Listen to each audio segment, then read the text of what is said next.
Então, boa noite, pessoal. Vamos começar a nossa aula de hoje, dando prosseguimento à execução trabalhista, a ETPI, nossa matéria. Ainda estamos encerrando a parte de recurso, nós não estamos atrasados, nós estamos bem no conteúdo programático. Eu vou mandar o material complementar desses últimos recursos que a gente viu, para complementar a apostila de vocês. E vamos dar uma sistemática um pouco diferente. Recapitulando de maneira rápida a aula passada. Lembrando, gente, já que vocês estão aí, vocês podem perguntar, interromper, tiver alguma dúvida da aula passada, fiquem à vontade. Eu vou voltar a recapitular de maneira bem rápida a aula passada, e aí depois a gente tem prosseguimento para entrar na matéria de hoje, que é o agravo regimental ou agravo interno, certo? Professor, deixa eu até compartilhar com vocês o material que eu não tinha compartilhado ainda. Não está compartilhado aí para vocês, não está aparecendo nada, né?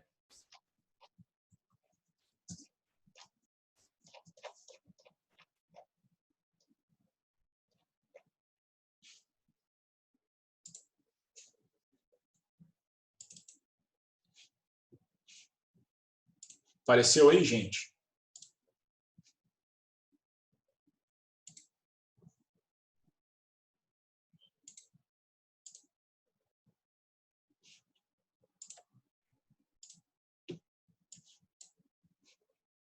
Deixa eu aumentar aqui. Deixa eu aumentar a tela para vocês aqui. Aqui.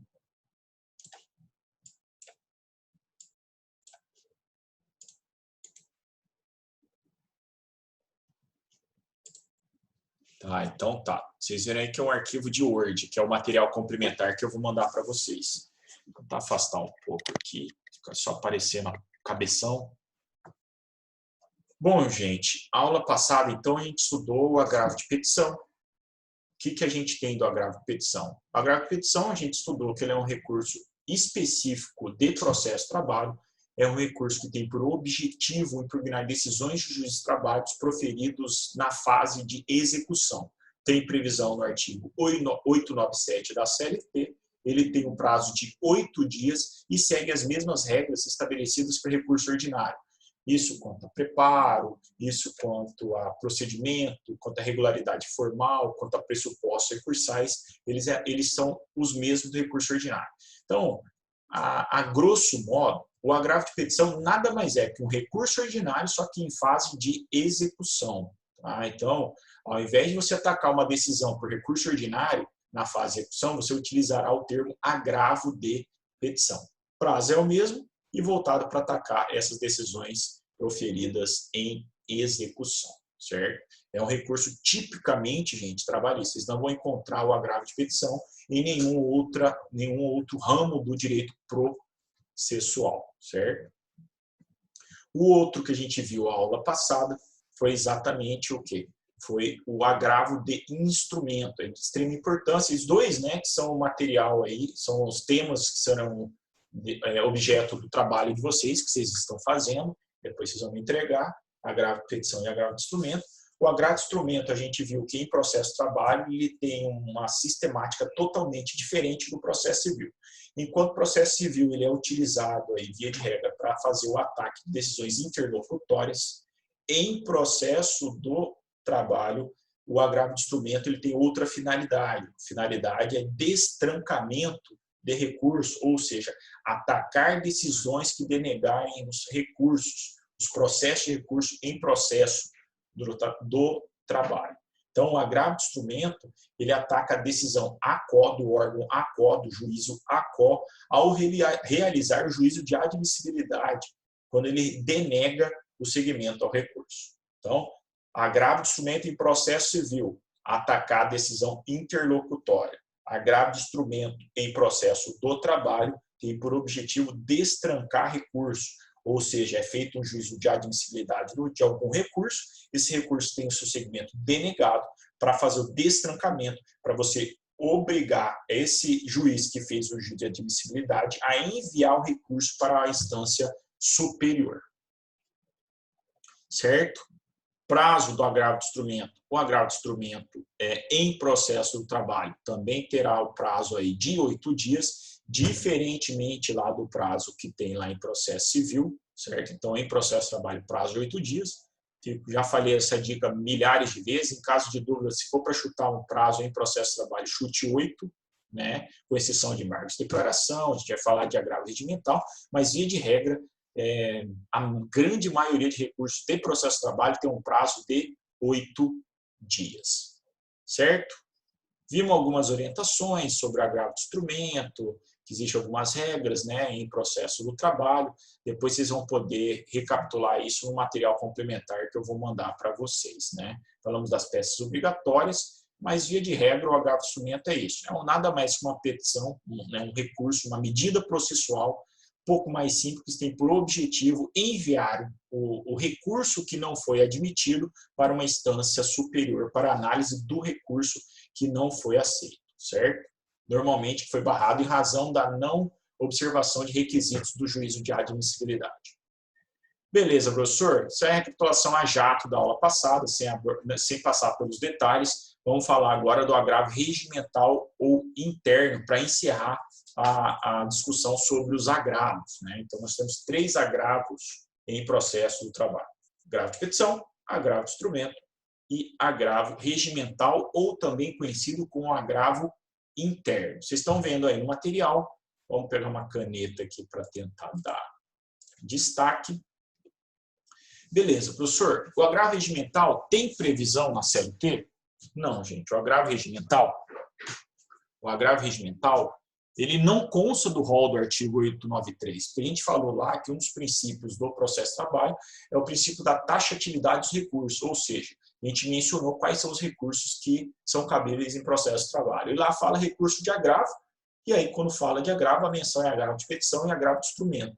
Não há uma menção específica a agravo regimental ou agravo interno. Não há previsão no artigo 893, sendo sua aplicação definida, orientada e determinada com base no regimento interno dos órgãos da Justiça do Trabalho. Ou seja, o agravo regimental ou o agravo interno, ele não tem previsão, via de regra, legal. Ele tem previsão regimental feita pelos próprios tribunais. Ou seja, cada um dos tribunais do trabalho, tribunais regionais do trabalho espalhados aí no Brasil, ou seja, dos 24 tribunais que a gente tem espalhados pelo Brasil, tem regras próprias da sua apresentação do agravo regimental. Portanto, a gente não tem uma regra específica e também não é homogênea dentro do âmbito do direito processual nacional, direito processual do trabalho nacional. No entanto, há uma previsão indireta. Por quê? Já que não tem uma direta, ele há um estabelecimento dentro dos regimentos internos. No entanto, existe um destaque indireto, ou seja, a gente menciona aqui o artigo 709, parágrafo 1º da CLT, segundo o qual ele diz: das decisões proferidas pelo corregedor nos casos do artigo, caberá agravo regimental para o tribunal pleno. E aí assim a gente traz, então, a primeira hipótese, uma situação de apresentação do agravo regimental. Então, das decisões proferidas pelo corregedor, caberá agravo regimental para o tribunal pleno. Então, é uma decisão monocrática de um desembargador ou de um juiz corregedor, e aí vai fazer o quê? Você vai apresentar um agravo para o quê? Um agravo regimental, para que essa decisão proferida pelo corregedor seja apreciada posteriormente pelo plenário, ou seja, pela composição do plenário, de todos os desembargadores ou ministros daquele tribunal. No caso do Tribunal Pleno, no caso do Tribunal Superior do Trabalho, TST. Outra previsão que existe sobre agravo regimental está lá prevista no artigo 9º do parágrafo único da Lei 5584 de 1970, o qual permite a interposição do agravo regimental quando o juiz ou o ministro relator exarar despacho que negar seguimento ao recurso. Aí você dirá, professor, mas não cabe conta recurso que foi trancado agravo de instrumento? Exato.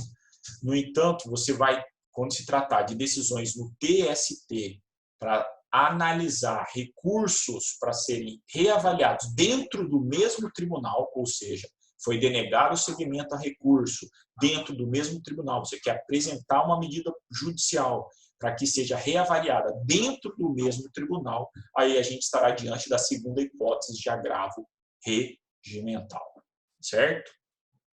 Igualmente, podemos encontrar ainda a impetração do agravo regimental nas situações contra a decisão que indeferir recursos em ações coletivas e embargos e divergências em ações individuais. Ou seja, você entra com recurso de natureza coletiva, uma ação coletiva, e aí o recurso ele é indeferido se ele for reanalisado dentro do próprio recurso, dentro do próprio tribunal, haverá a possibilidade do agravo regimental. Vou dar um exemplo.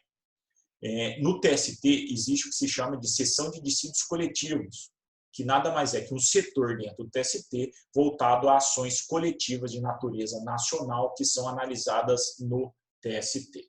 Beleza, professor? Então, entra-se com uma ação ou chega-se através de um recurso até a seção de dissídios coletivos e aí há uma decisão. Contra essa decisão, você profere uma decisão, você apresenta um recurso contra a decisão em ações coletivas no TST e se por um acaso for denegado o seguimento a esse recurso, você abre-se-á a possibilidade de você apresentar o agravo regimental para que essa decisão que foi proferida por um juiz relator seja analisada pelo plenário. Então, cabe o agravo regimental contra a decisão que indeferir recurso em ações coletivas e embargos de divergência em ações individuais, conforme eu estou marcando na canetinha aí para vocês no material apresentado.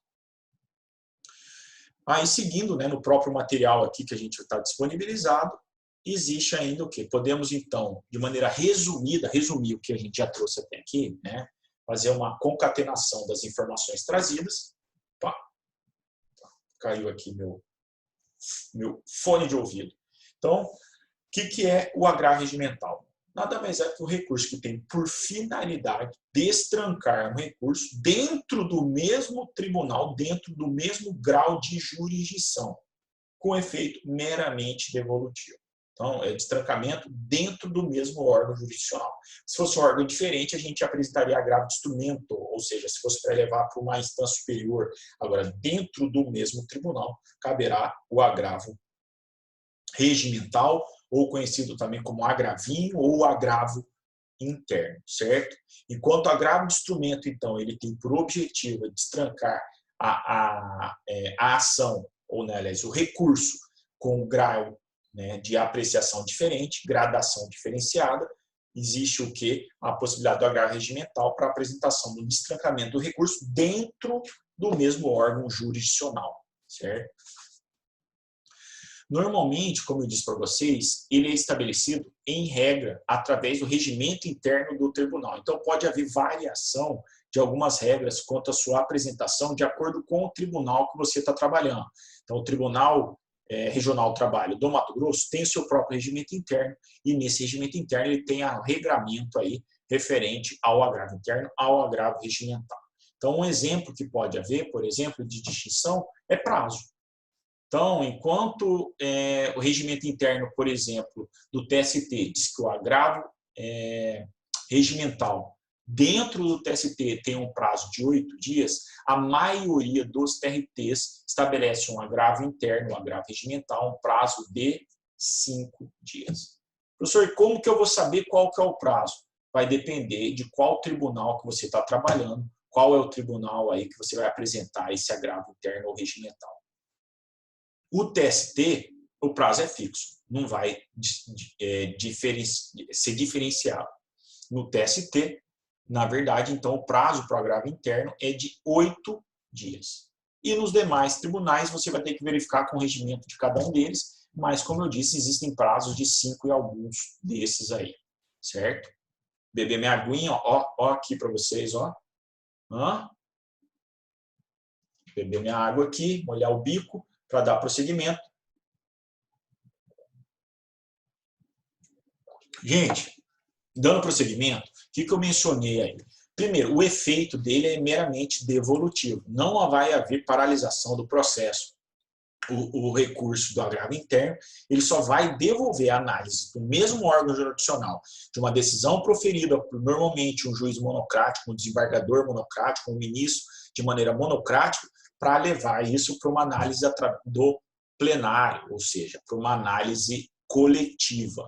Outro ponto importante, o agravo interno regimental não está sujeito a preparo, você não tem que pagar custos, não tem que efetuar pagamento de depósito recursal, como a gente viu em recurso ordinário e também em recurso de revista, por exemplo. O procedimento dele, apesar de existir regramento específico em cada um dos tribunais, a regra é que ele seja proferido dentro do próprio processo, no mesmo órgão jurisdicional. Você não tem que criar um novo processo, você não vai apresentar esse recurso em outra instância, você vai apresentar dentro do mesmo processo, dentro do mesmo órgão, e o órgão fica incumbido de encaminhar isso para o plenário, no caso. Essa normalmente é a regra de agravo, portanto, agravo regimental. Não dá para fazer um detalhamento tão grande, porque, como eu disse, ele tem regramentos específicos dentro de cada tribunal. Mas que a gente tem que saber que a existência desse recurso, ele é um recurso sem previsão legal, apenas uma menção, como a gente mencionou, indireta no artigo 709 da CLT. O agravo regimental, então, nada mais é, que a situação onde você apresenta um recurso contra uma decisão que tem por objetivo afastar o indeferimento de uma decisão proferida de maneira monocrática, certo? Então, resumidamente, vamos ver aqui o conceito novamente. Podemos, então, dizer, que ao seguir no material, que o agravo regimental possui a finalidade de destrancar recursos dentro do mesmo grau de jurisdição, por exemplo, quando o relator nega de plano a apreciação de recurso, com efeito meramente devolutivo, enquanto o agravo de instrumento objetivo de destrancar aquele de gradação diferenciada, de primeira instância da vara do trabalho para segunda instância, por exemplo. Certo? Seguindo, a gente assim termina a parte da questão dos agravos e passa ao recurso adesivo. Professor, o que é o recurso adesivo? É mais uma modalidade de recurso? Não, gente. Primeira pegadinha comum, tanto em processo civil quanto em processo de trabalho. Recurso adesivo é uma modalidade de recurso? Falso. Ele não é uma modalidade de recurso. Ele é uma modalidade procedimental. Ele não é um recurso em espécie. O recurso adesivo, ele não é um recurso voltado para o ataque de uma decisão judicial específica. Ele, na verdade, é um procedimento. Vocês já estudaram lá em processo civil, mas ele é aplicado em processo de trabalho, por isso a gente vai dar uma estudada aqui hoje, certo? Assim como o agravo interno, não há uma previsão expressa na CLT. O recurso adesivo ele acaba sendo aplicado por força do artigo 769 de maneira subsidiária importada do Código de Processo Civil. Então, via de regra, recurso adesivo não tem previsão no processo de trabalho. A gente vai utilizar o artigo 769, que é o princípio da subsidiariedade. Tudo que aquilo que não for incompatível com os princípios de direito processual do trabalho e houver omissão, então dois requisitos, tem que ser compatível com o processo de trabalho e houver omissão, a gente vai utilizar a regra de processo civil para preencher a lacuna. No caso, não existe de recurso adesivo, a gente importa o artigo 997 do Código de Processo Civil de 2015, que trata de recurso adesivo.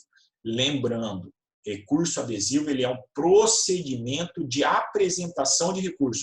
Ele não é uma espécie, não é uma modalidade de recurso. Então, vamos relembrar aqui em processo civil o que a gente consegue entender com base na leitura do artigo 997. Primeiro, vou marcar aqui, vocês acompanham no material. Vocês estão vendo que o material está na lateral aqui, né? Então, vamos lá.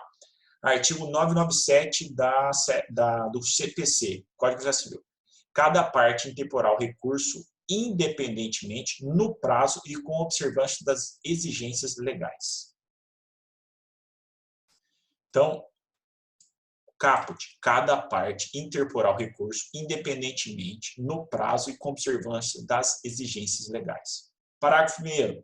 Sendo vencido autor e réu ao recurso interposto por qualquer deles, poderá aderir o outro.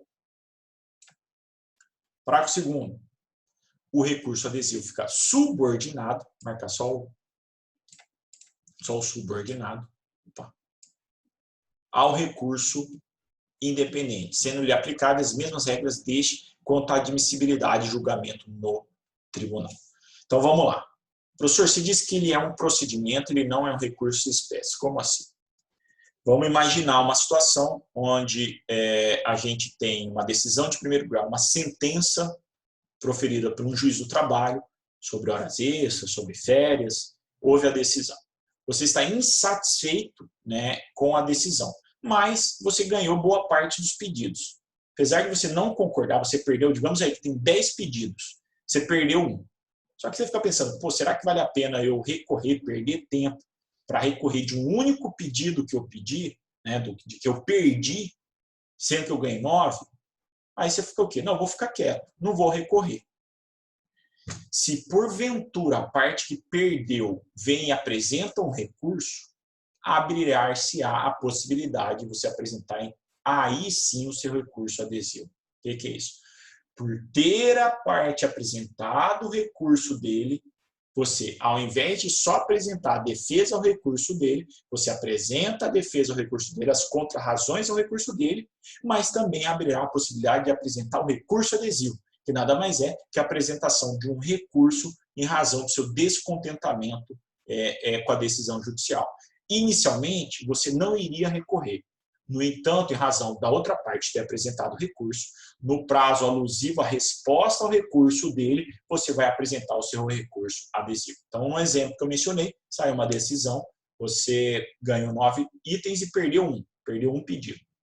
A parte contrária vem e apresenta recurso ordinário para atacar 9 itens. Só que você não apresentou o seu recurso. Prazo de recurso ordinário, 8 dias. Então, digamos aí, saiu a sentença, tanto a parte autora quanto a parte ré que tiverem perdido tem que apresentar recurso ordinário no prazo de 8 dias. Eu, né, que ganhei os 9 pedidos, não apresentei. Eu falei, não vou apresentar desse pedido aí de férias que eu perdi, que foi o único pedido que eu perdi. Vou apresentar, não vou apresentar, vou deixar transitar em julgado porque eu quero executar logo isso. No entanto, a parte contrária apresenta o recurso ordinário. Beleza. No prazo alusivo à defesa do recurso ordinário, quando eu for apresentar minhas contrarrazões ao recurso ordinário apresentado pela parte contrária, abre-se a possibilidade do recurso adesivo, que é o quê?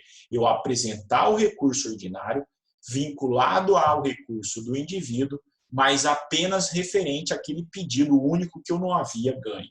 Então, isso é o procedimento de recurso adesivo. Eu não estou criando um recurso específico. Eu estou utilizando um procedimento para o quê? Inicialmente eu não ia recorrer, mas em razão da outra parte ter recorrido, eu apresento também o meu recurso. No caso, a gente está mencionando um recurso adesivo em grau de recurso ordinário. Um recurso adesivo ordinário, certo?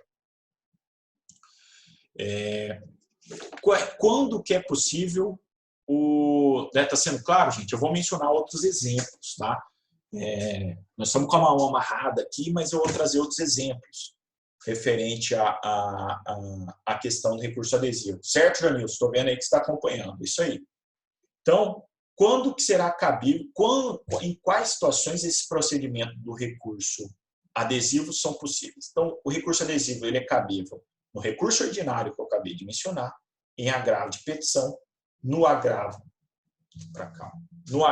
de revista e no recurso de embargos. Então, só vai ser possível apresentar recurso adesivo nesses 4 recursos.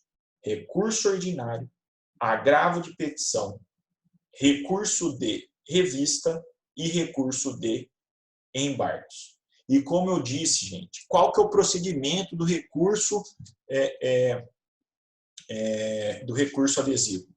É interposição no prazo das contrarrazões do recurso principal, ou seja, no prazo de 8 dias. Porque esses 4 recursos que eu apresentei para vocês, nos 4 o prazo é de 8 dias. Então, vamos lá, mais uma vez para ficar claro, gente. Olhando aqui no olhinho de vocês. O recurso, se saiu uma decisão judicial, você está insatisfeito, só que você opta por não apresentar recurso porque você não quer prolongar esse processo. Você ganhou mais do que perdeu. Então, quando saiu a decisão, tanto o autor quanto o réu tanto o reclamante quanto o reclamado poderiam apresentar o recurso. Ambas as partes perderam, certo? Só que uma mais, outra menos. Beleza, saiu a decisão, vem a reclamada e apresenta um recurso sobre 9 pontos da sentença. Beleza? Beleza. Em tese, eu teria que ter apresentado o meu recurso ordinário contra as férias lá no prazo de 8 dias. Só que eu não apresentei, eu fiquei aguardando para ver se a empresa ia também recorrer. Ela recorreu. Beleza. No prazo de defesa da contrarrazão, além de apresentar a contrarrazão, que é a resposta ao recurso ordinário da empresa, eu também vou poder apresentar o meu recurso ordinário quanto àquele pedido de férias que foram julgados improcedentes. Julgou improcedente? Beleza. Apresentei recurso adesivo. O que vai acontecer? Se tiver tudo ok, tiver preenchido os requisitos para a sua apresentação, abrir-se-á prazo para a outra parte, ou seja, para a empresa, apresentar contrarrazão ao meu recurso ordinário adesivo, certo? Então, essa é a regra. Então, o recurso adesivo, ele é interposto no prazo das contrarrazões desses 4 recursos. Recurso ordinário, recurso de embargos, recurso de revista e agravo de petição, certo? Isso aí está na súmula 283, em quais situações o recurso adesivo é possível. Aqui, ó, olhando no material aqui, é interposto, portanto, no prazo das contrarrazões do recurso principal, no prazo de 8 dias. Essa hora agora, né, pessoal, que era importante aqueles desenhos mirabolantes meus para tentar fazê-los compreender essa questão da apresentação do recurso adesivo. Espero que não tenham ficado com não tenham, né, por enquanto, nenhuma dúvida. Se tiverem, pode perguntar que a gente explica de novo, porque a questão que o recurso adesivo é só um procedimento. Você tem que entender como ele funciona, mas ele não é um recurso em espécie, certo? Então, o recurso adesivo, ele também deve atender os demais pressupostos recursais inerentes ao recurso principal. Inclusive o quê? Com pagamento de custas e depósito recursal.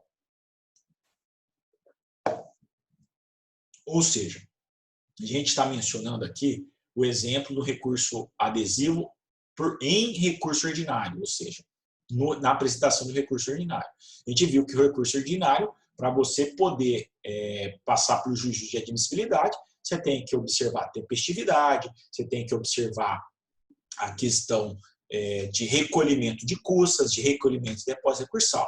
Da mesma forma, se eu apresentar um recurso adesivo, se eu não estiver beneficiado pela justiça gratuita, a gente vai ter que apresentar um comprovante de recolhimento de custas e de depósito recursal em razão da apresentação do recurso adesivo ordinário, certo? Então, aí, se não apresentar, não fizer essa comprovação, o recurso será considerado como deserto e aí vai analisar apenas o recurso da parte contrária, se ela tiver preenchido os requisitos. Se não tiver, ambos os recursos serão considerados como desertos, certo? Então, vamos lá.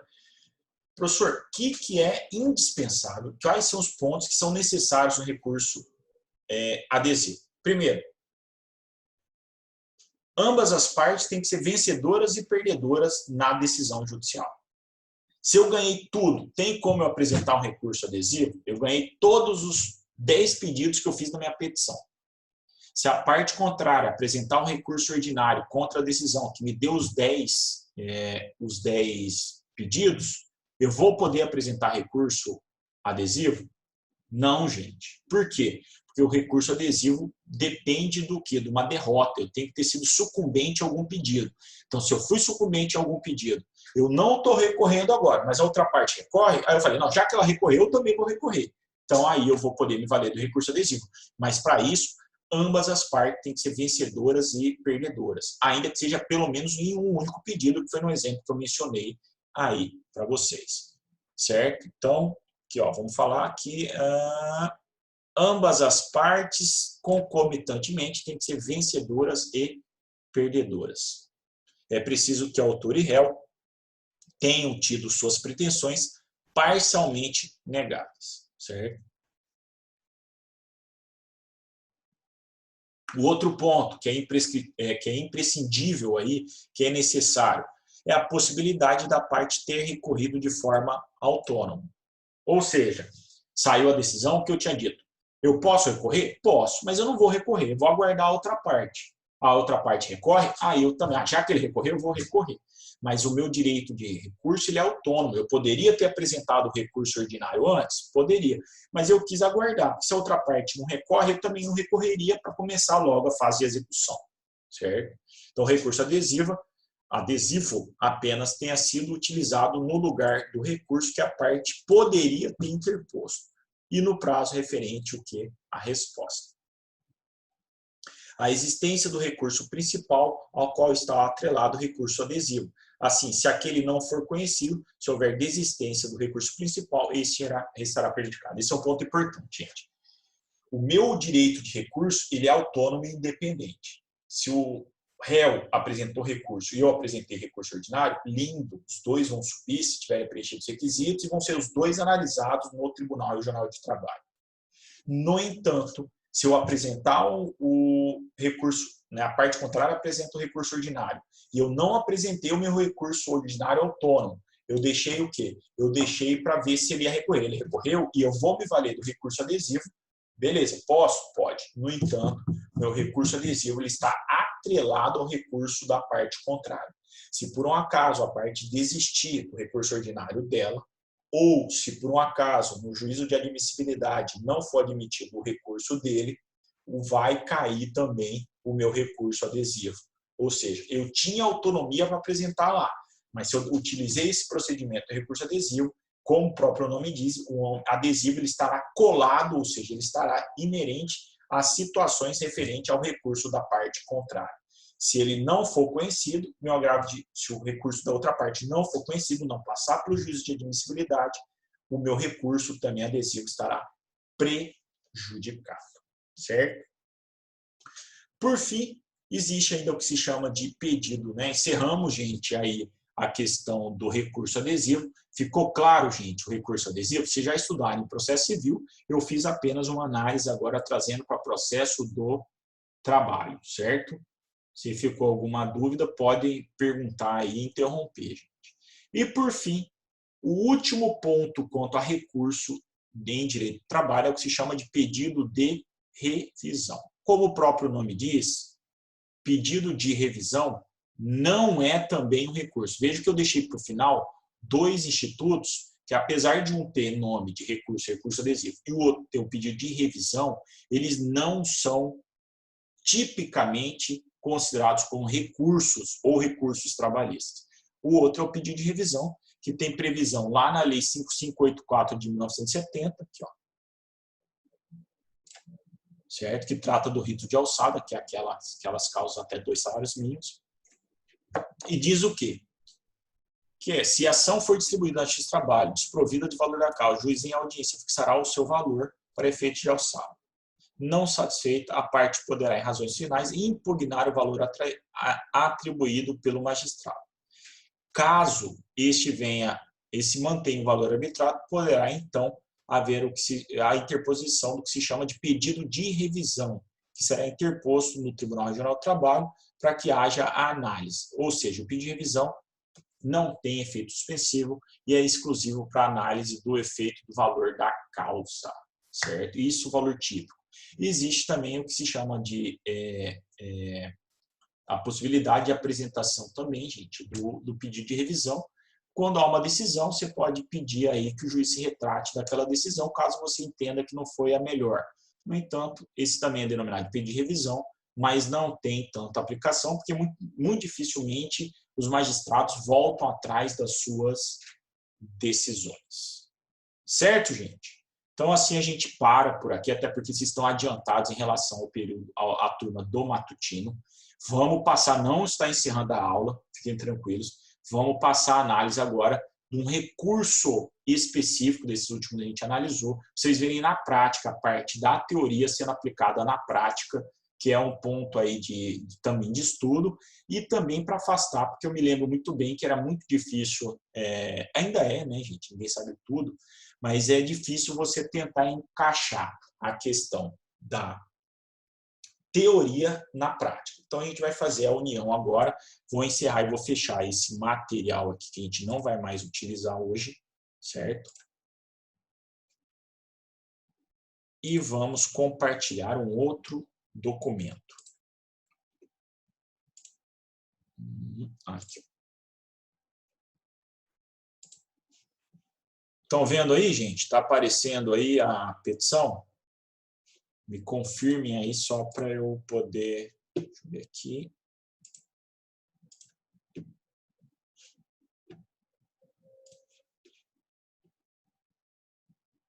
Beleza, estão vendo aí, né? Então vamos lá.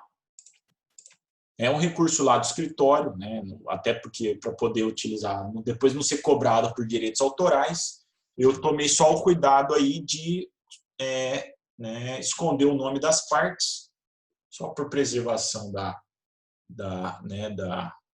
das informações dos clientes, né, para não haver divulgação. Gente, o que acontece? Nesse recurso aqui, eu estou pela empresa, e é uma empresa de construção civil, uma empresinha de construção civil, uma empresa pequena, que sofreu uma condenação, um valor em torno, quase, se não me engano, R$100.000, tá? E aí a gente foi contratado para apresentar o recurso. Então, primeira coisa, é aquela primeira folha que eu desenhei no quadro para vocês, lá naquelas, minha letra linda e maravilhosa que a gente apresenta nas aulas, né? Então, a gente faz aquele desenho para tentar demonstrar aí um pouco de maneira física como é que é a apresentação disso. Em contrapartida, a vantagem agora que a gente tem é de poder ver isso, porque dificilmente eu conseguiria mostrar essa petição se a gente não tivesse em EAD, né, nessa atividade aqui online. Então, dando seguimento. Primeiro, você tem que ter o direcionamento. Gente, aqui foi uma decisão proferida pela primeira vara de Várzea Grande. Então, a minha primeira folha, a folha de direcionamento, ou de direção, que também é chamado, ela não é diretamente para o tribunal. Vejam que o direcionamento é para o juiz que proferiu a decisão. Então, a gente está diante de um recurso, eu vou adiantar para vocês, é um recurso ordinário, que é para atacar a sentença de primeiro grau, no caso de uma decisão definitiva. Então, tá. Então, coloquei lá um endereçamento, então é a primeira vara do trabalho. Vamos marcar aqui, primeira vara do trabalho de Várzea Grande. Por quê? Porque foi lá que o juiz proferiu a decisão. Aqui não tem obrigatoriedade de colocar o número do processo, o nome do reclamante reclamado, mas é de boa índole colocar para você identificar, né, para o juiz quem são as partes e o número do processo, e também até mesmo para os servidores. Vem aqui, no caso eu estou pela empresa, eu vou colocar o nome da empresa, empresa fulana de tal, X LTDA, aí você vem lá e explica, ó, venho respeitosamente a douta presença de Vossa Excelência requerer a remessa dos autos ao Colégio Tribunal Geral do Trabalho em grau de recurso ordinário. Vejam, mais uma vez, o meu direcionamento da minha peça de apresentação é o juiz da causa que proferiu a sentença. Tá? Eu vou apresentar para ele o pedido para que ele seja remetido esse recurso ordinário para o tribunal para avaliação, sendo que eu estou comprovando para eles que eu fiz o pagamento do preparo, ou seja, eu fiz o preparo e o pagamento das custas judiciais. Como eu estou pela empresa, a empresa aqui, ela tem que comprovar, já que ela não é beneficiária da justiça gratuita, ela tem que comprovar o pagamento de custas judiciais e preparo. Certo? Beleza. Comprovei, junta os documentos de maneira anexa, junta o comprovante de pagamento das custas, junta o comprovante de pagamento do preparo, e aí vai ser feito o quê? O primeiro juízo de admissibilidade, que a gente já falou disso quando estudou recurso ordinário. Isso, Cassiano, a apresentação, portanto, do recurso ordinário é no juízo ACOR, no juízo de primeiro grau. e ele fará, como eu tinha dito, o juízo de admissibilidade, verificar os pressupostos recursais, se foi apresentado no prazo correto, se há regularidade, se foi voluntariamente apresentado, se a parte tem procuração, quem que apresentou o recurso. Tudo isso será avaliado pelo juiz, no caso aqui, da primeira vara de Várzea Grande. Primeira vara de trabalho de Várzea Grande. Veja que é bem simples a primeira página, ou seja, a página, a folha de apresentação. Fiz aqui, beleza, está aqui, ó, o recurso eu apresentei agora recentemente, ó, dia 5 de fevereiro, um pouco antes aí, um pouco mais de um mês antes da paralisação do isolamento do Covid-19. Lembrando que os prazos processuais estão suspensos, tá, gente, até dia 30 de abril, por observação aí, por determinação do CNJ e confirmação do STF. Então, os prazos hoje estão suspensos até o dia 30 de abril, certo? Mas aqui na época não estava. Então, colocamos lá, colocou aqui, coloca o nome do advogado, seu nome do seu advogado, maravilha, certo? Beleza. Professor, então essa primeira peça, a primeira página de apresentação, ela é voltada para o juiz ACO, exato. Primeiro grau, como o Cassiano observou ali. O juiz vai fazer o juízo de admissibilidade. No caso, esse processo aqui, o juiz já fez o juízo de admissibilidade, o recurso está perfeito e foi remetido para o tribunal. Beleza. E o que o tribunal faz? Beleza. O tribunal vai passar, a partir da segunda página, a gente está diante aqui da página das razões do recurso. Razões nada mais é do que os argumentos para você tentar convencer o tribunal da reforma da decisão de primeiro grau. Agora vejam que aqui eu me direcionava ao juiz de primeiro grau, ó, ao juízo da primeira vara de trabalho. Aqui o direcionamento já é o quê? Ó? Egrégio Tribunal Regional da 23ª Região em Cuiabá, Mato Grosso, né, com sede em Cuiabá, Mato Grosso. Se não quisesse colocar essa parte final, não precisa. Tribunal Regional da 23ª Região. Então, bastava isso aqui. Recorrente e recorrido, das razões do recurso ordinário e seus fundamentos. Você pode abrir, gente, aqui, ó, né, você vai falar o quê? Você vai direcionar, desculpa, os seus argumentos à turma, porque normalmente é turma. Então, colhendo a turma de outros julgadores, ou seja, vai haver um relator dessa decisão. A gente já falou recurso ordinário, ele vai para um juiz não, um desembargador. O desembargador será o desembargador relator e ele que vai proferir o voto, um dos votos. O outro é o juiz revisor. Né? Isso quando se tratar de rito ordinário. No caso aqui, a gente está em rito ordinário em razão do valor da causa. Aí a gente vem o quê? Com a apresentação e direcionamento, agora você já falando aí em relação ao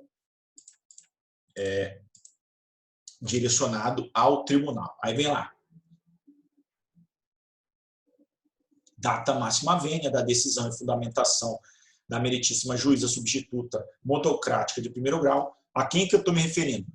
Data vênia decisão, ou seja, ainda que haja decisão de primeiro grau lá da primeira vara do trabalho, a reclamada vem recorrer postulando o recebimento.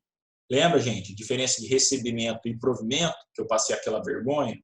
Então, exatamente aqui. Primeiro eu quero o recebimento, passar pelo juízo de admissibilidade, e o segundo o quê? O provimento, ou seja, que o meu recurso seja julgado procedente, seja provido e seja reformada a decisão. Aí vem o quê? Interposto no devido prazo legal, prazo do recurso ordinário 8 dias, com o pagamento de custos de preparo. É o presente para discutir acerca da condenação da recorrente a pagar ao recorrido horas extras e intervalos entre as jornadas, numa sentença que totalizou, gostou, né, Mayara? R$106 mil, certo?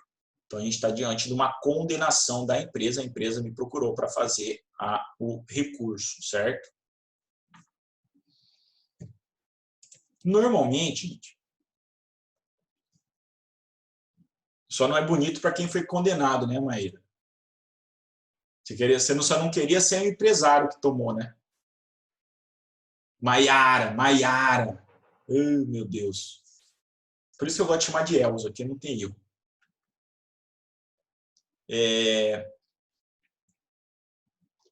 Seguindo, gente, normalmente se faz aí um resumo, né? Você pode abrir aqui preliminarmente, alguma alegação aí preliminar, por exemplo, pedir justiça gratuita aqui, pode ser, pode ter alguma uma preliminar de cerceamento de defesa, alguma coisa do gênero, mas normalmente você faz uma síntese do que aconteceu no processo no primeiro grau. Você vai expor o que foi pedido, quais provas foram produzidas, e aí depois, né, totaliza os fatos lá, e aí depois você vai trazer aí sim os argumentos, as razões do recurso. E aí você vai apresentar aqui, né, o que você está apresentando aí para tentar convencer o tribunal e reformar a decisão.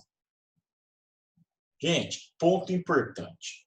Quando a gente apresentar recurso, não é só pegar a sua contestação e colocar de novo. Você já não está mais diante de um fato que não está provado ou de uma situação onde não há uma decisão. Então, por isso que você precisa atacar a decisão judicial. O ataque da decisão judicial, ela é feito através do quê? Você vai falar, ó, o juiz errou por isso, ou o juiz acertou por isso. Então, você tem que apresentar. No recurso aqui, eu não vou ler ele inteiro, mas houve uma condenação numa jornada muito grande de trabalho, né? Numa jornada, se não me engano, de 6 da manhã até 7 da noite. No entanto, conversa com o cliente diz que ele nunca trabalhou nesse período. Primeiro, porque não tem, como eles trabalham com construção pré-moldado, eles não têm, gente, iluminação no período noturno. E em Cuiabá, por volta das 17h50, já não existe mais luz natural. Então, houve uma condenação num período que sequer existe luz para eles trabalharem lá, né? O reclamante disse que trabalhava. Então, não tem como ele ter trabalhado. Então, um dos argumentos que a gente traz, né? Ele traz vários, mas eu estou falando de um. Em específico, é falar que não existe luz natural e não existe luz artificial, porque eles trabalham ao céu aberto, pré-moldado, trabalham com aqueles grandes blocos de concreto. Portanto, eles não teriam como exercer essa atividade de maneiras. Primeiro, um outro argumento, ele não tem como trabalhar isso sozinho. Ele teria que ter ter outros funcionários trabalhando junto dele para poder levantar esses moldes que são muito pesados. E segundo, já estaria no período noturno, que não há luz nem natural e lá não existe luz artificial. Eles trabalham com base na luz do dia, eles trabalham a céu aberto. Então, houve uma condenação num período onde não haveria essa possibilidade. E segundo ponto, não tem prova, né? Não foi nenhuma testemunha falar que trabalhava nesse período. Então, a gente está tentando reverter essa situação na questão da concessão das horas extras. E aí a gente faz todo uma justificativa, qual o setor que ele trabalhava, como é que funciona, não teria como trabalhar além da jornada, além das 18. Então, tudo isso aí é argumento. A gente traz outros, conta presunção de veracidade, controles de ponto, junta aqui, ó, controles de ponto para discutir, e aí assim por diante. O que eu vou fazer? Para não ficar maçante, não ficar corrido, vou parar também a análise do nosso recurso aqui, ó, nesse ponto. A partir da aula que vem, a gente toca e vamos resolver alguns exercícios, né, referente a recursos trabalhistas. Certo, Maiara? Maiara Elza, ou Elza Maiara, certo? Então, estão conseguindo acompanhar, gente, o recurso? Se vocês quiserem, a gente trata ele de maneira mais, não sei se eu estou sendo muito rápido, está indo muito rápido também a explicação do recurso, tá bom, tá bom? Não, então tá. Para vocês entenderem quais são os argumentos, a gente está trazendo aqui, nesse exemplo do recurso ordinário, a gente está trazendo, estudando, revendo questões de direito material e principalmente direito processual, que é exatamente o procedimento do recurso ordinário que a gente já estudou anteriormente, certo? Então, a gente para por aqui, nessa parte dos argumentos, esses primeiros argumentos, funcionamento da recorrente, e vou fechar aqui, a gente vai fazer uns exercícios aqui para ver se vocês estão estudando mesmo, vão fazer de maneira conjunta, né, até para vocês já darem uma olhada no nível das provas da ordem quando se trata de processo do trabalho, certo? Fechar aqui, não salvar.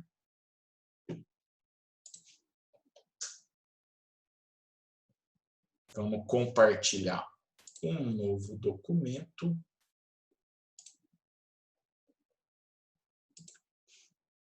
Pronto, gente, rapidinho. Vamos só para vocês não ficarem, é mais coisa, é muita coisa. Sim, vamos resolver aqui pelo menos 2 exercícios, né? Aqui, ó, pegando aqui, ó, questão atualizadíssima, ano 2020. Vamos ver se vocês estão estudando aí, ó. São recursos que a gente já analisou, tá? Já estudou. Em setembro, vamos lá, o caso. Eu vou ler aqui, vocês acompanham. Vocês estão conseguindo ler?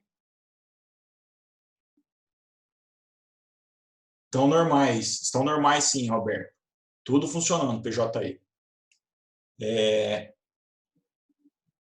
Estão conseguindo ler aí? Sim, né? Então vamos lá. Não está pequeno não, né? Dá para ler. Em setembro de 2019, durante a audiência de um caso que envolvia apenas pedido de insalubridade, o juiz do trabalho determinou realização de perícia e que a reclamada antecipasse os honorários periciais. Inconformada com essa decisão, a sociedade empresária impetrou mandado de segurança contra esse ato judicial, mas o TRT, em decisão colegiada, não concedeu a segurança. Primeiro, só vou fazer uma avaliação de direito material aqui. Gente, material e processual. A gente estudou que, via de regra, de decisão proferida pelo juiz em processo de trabalho, vigora o princípio da irrecorribilidade das decisões interlocutórias, ou seja, a decisão não pode ser atacada de maneira imediata. Ou seja, ali, ó, o juiz, de maneira, mandou ao que a parte antecipar os honorários periciais. Essa é uma medida contrária ao definido na CLT. Por quê? Porque em processo de trabalho você não adianta pagamento de perito, é tudo pago ao final pela parte perdedora. Então, se ele mandou antecipar, o juiz está praticando um ato irregular. E como não tem recurso de imediato, qual foi a saída encontrada pela parte? Apresentar um mandado de segurança dizendo que é um ato de coação. Beleza, tudo certo até aí, não há irregularidade, certo? Mandado de segurança. No entanto, houve uma decisão, né, o mandado de segurança é o que é analisado, impetrado o mandado de segurança e analisado pelo Tribunal Regional do Trabalho para uma análise colegiada sobre a decisão do juiz que antecipou, que exigiu a antecipação do pagamento dos honorários periciais. Aí, então vamos à pergunta.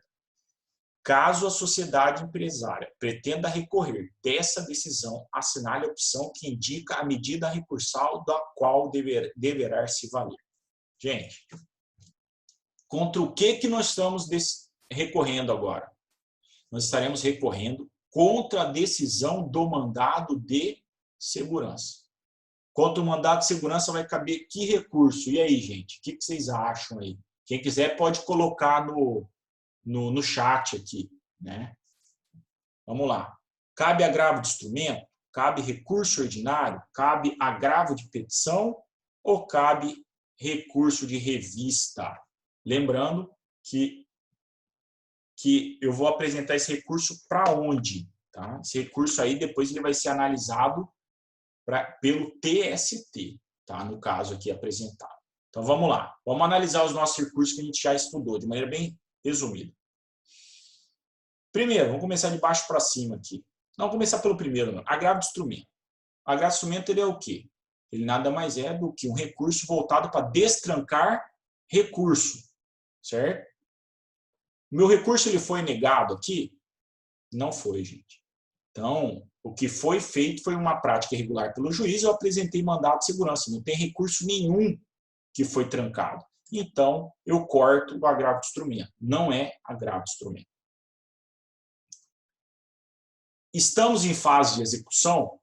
Não, porque aqui está numa fase inicial, lá no juízo de primeiro grau, e houve a apresentação de mandado de segurança. Então, não pode ser agravo de petição.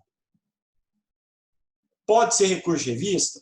Não, porque a decisão não foi proferida em grau de recurso ordinário, ou seja, não foi um acórdão proferido pelo TRT. Foi de uma decisão como se fosse um juízo de primeiro grau proferido pelo TRT. Ou seja, é uma ação originária do TRT. Nesse caso, então, não cabe recurso de revista. A resposta correta é recurso ordinário. Parabéns, você acertou. Então, no caso, vocês já teriam aí para a maioria de vocês já teriam, né, para a maioria que mandou reservado, e a maioria acertou, é o que? Recurso ordinário. Professor, mas não é uma decisão do TRT? Gente. No entanto, o mandado de segurança ele não é um recurso típico trabalhista, ele é um remédio constitucional. Quando você apresentou ele no tribunal, o tribunal está trabalhando o mandado de segurança como juízo de origem, ou seja, como se fosse uma decisão do mandado de segurança. Quanto à decisão de origem do mandado de segurança, uma decisão terminativa ou definitiva, cabe recurso ordinário. Então, a gente estaria diante de uma situação de recurso ordinário.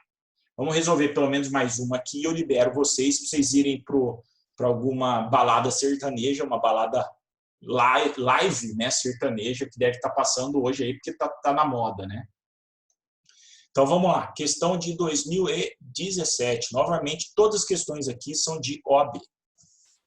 Em sede de impugnação à sentença de liquidação, o juiz julgou improcedente o pedido, ocorrendo o mesmo em relação a embargos à execução ajuizados pela executada. A princípio, você, na qualidade de advogado da executada, entendeu por bem não apresentar recurso. Contudo, foi apresentado recurso cabível pelo exequente.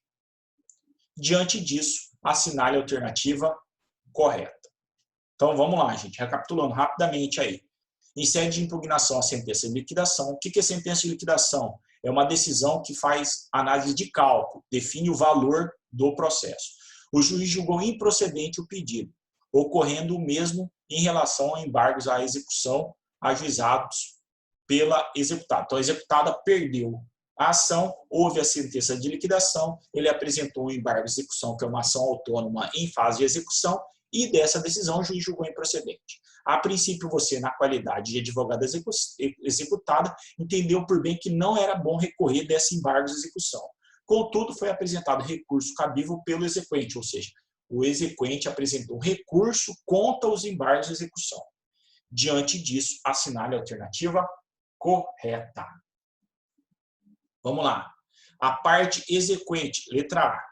A parte exequente interpôs agravo de petição e a executada poderá interpor agravo de petição na modalidade recurso adesivo. Tá certo, gente? E aí? Enquanto vocês estão respondendo aqui, eu vou passar para a próxima. B. Ambas as partes poderiam interpor agravo de petição na hipótese. Até aqui está certo. Porém, não existe mais a possibilidade para a executada, pois não apresentou o recurso no prazo próprio, que era o prazo o quê? De 8 dias. A gente está em fase de execução, gente. Se a gente está em fase de execução, cabe agravo de petição. Então, pode ser? Não pode, né? C. A parte autora interpôs recurso de revista e não resta recurso para a parte executada. Aqui está totalmente errado. Primeiro, a parte autora não apresenta recurso de revista, ela apresenta agravo de petição. E segundo, não cabe mais nenhum recurso à parte executada? Falso, que a gente vai ver que cabe. E D, a parte autora apresentou recurso ordinário e a executada poderá apresentar agravo de petição. Falso, porque, falso, corta, porque, na verdade, a parte autora não apresenta recurso ordinário, ela apresenta agravo de petição. E como nós vimos hoje, eu tinha a possibilidade, a executada, no caso, tinha a possibilidade de apresentar o recurso de agravo de petição, no entanto, optou por não fazê-lo. Na hora que a parte exequente apresentou, ele falou, opa, já que ele apresentou, eu vou apresentar também, vou me valer do recurso adesivo. É um procedimento, mas o recurso que eu estou apresentando é o agravo de petição. Então, aí vocês acertaram, né? 90% aí acertou, os que me mandaram, inclusive, as respostas de maneira reservada. A letra A é a resposta correta. Vamos ver? Exato. Parabéns, você acertou a questão. Querem resolver mais uma ou querem parar por aqui? E aí, vocês que mandam. Já deu o nosso horário aqui, né? Deu 10 horas da noite aqui no meu relógio. Se quiser, a gente para ou a gente faz mais uma para encerrar. Vamos ver, quem que fala? Quais são os votos? Né? Por enquanto está empatado. Então tá. Então, gente, agora já veio mais gente no reservado pedindo para encerrar. Então, a gente encerra por aqui, por razão de ter completado o período. A gente, então, a partir da aula que vem, vai ter... Sua coluna está doendo? Está velha? Está velha? Então, gente, só para a aula que vem, né? Para vocês, né? Trouxe uma aula, vocês viram que eu trouxe uma aula mais pausada, menos corrida, tentando ponderar mais os pontos e sempre fazer uma análise prática. Trouxemos uma petição prática, ou seja, uma petição da vida real, e, né, trazendo a questão da teoria para a prática, sendo bem diferente do que minhas aulas são, né? bem mais tranquilas, bem mais lentas. E, por fim, encerramos fazendo questões. Então, a gente abordou aí 3 pontos aí que eu acho importantes para vocês. Parte teórica, parte prática e resolução de questões. Então, eu acho que ficou uma aula mais completa e fica um pouco menos monótona, até porque vocês estão vendo só meu cabeção aí. Assim, vocês vão ver minha mãozinha, vocês não estão me vendo correndo. Certo, gente? Depois vocês me dão o feedback, se gostarem a gente manter esse tipo de aula, ou a gente pode estudar uma outra modalidade. Certo, gente? Então a gente encerra por aqui, vou parar a gravação. Muito obrigado. Agradeço a presença de vocês aí. Meu objetivo sempre é tentar contribuir aí no engrandecimento dos conhecimentos de todos. E até semana que vem. Bom descanso, juízo a todos, tá bom, gente? Um beijo, bom final de semana.